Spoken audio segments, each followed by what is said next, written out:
हमारे मेंटोर ने हमें 5 मिनट का एक सेल्स का रूल दिया, जिसे लगाने के बाद हमारे जो सेल्स के कन्वर्जन थे एकदम रॉकेट की तरह ऊपर चले गए। तो दिक्कत ये होती थी हमारे यहाँ कि जब हमारे यहाँ लीड्स आती थी तो हमारे जो सेल्स के लोग थे वो अपनी मनमानी करते थे। मान लीजिए आज एक लीड आई 12 बजे, तो भाई हमारा सेल्स का लड़का उसे 4 बजे कॉल करेगा, रात के 8 बजे कॉल करेगा, या अगले दिन कॉल करेगा, भूल भी जाएगा।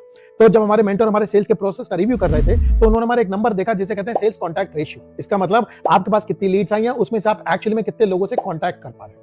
तो हमारा ये जो नंबर था वो था 15%। इसका मतलब 100 लोग आते थे तो सिर्फ 15 लोगों को ही रीच आउट कर पाते थे। उन्होंने कहा भाई ये क्या हो रखा है। सो उन्होंने फिर हमें ये 5 मिनट्स का सेल्स का रूल दिया और उन्होंने बताया कि तुम्हारे कॉन्टैक्ट रेशियो जो है वो 85% बढ़ जाएंगे अगर तुम जो लीड आती है उसको 5 मिनट में रीच आउट करना शुरू कर दो। क्योंकि हार्वर्ड की एक स्टडी है, वो कहती है कि जब तुम 5 मिनट के अंदर लीड को रीच आउट करते हो तो तुम्हारे कन्वर्जन रेशियो 85% होता है। 5 मिनट से 30 मिनट के अंदर यही घट के 40% हो जाता है और लेस देन 10% रह जाता है अगर तुम आधे घंटे के बाद ये वाला काम करते हो। तो हमने इस वाली चीज पे काम करना शुरू किया। इसके लिए हमने 2 स्टेप लिए। सबसे पहले सारी लीड्स को रिकॉर्ड करना शुरू किया। उसका एक लड़के को सेल्स कोऑर्डिनेटर की तरह बैठाया। उसका यही काम था, जैसी लीड आई तुरंत सेल्स वाले को एलोकेट करना और सेल्स वाले की जान ले लेना अगर उसने उस आदमी को कॉन्टैक्ट नहीं किया तो। इससे हमारे कॉन्टैक्ट रेशियो बहुत जबरदस्त हो गया और सेल्स में बहुत फायदा।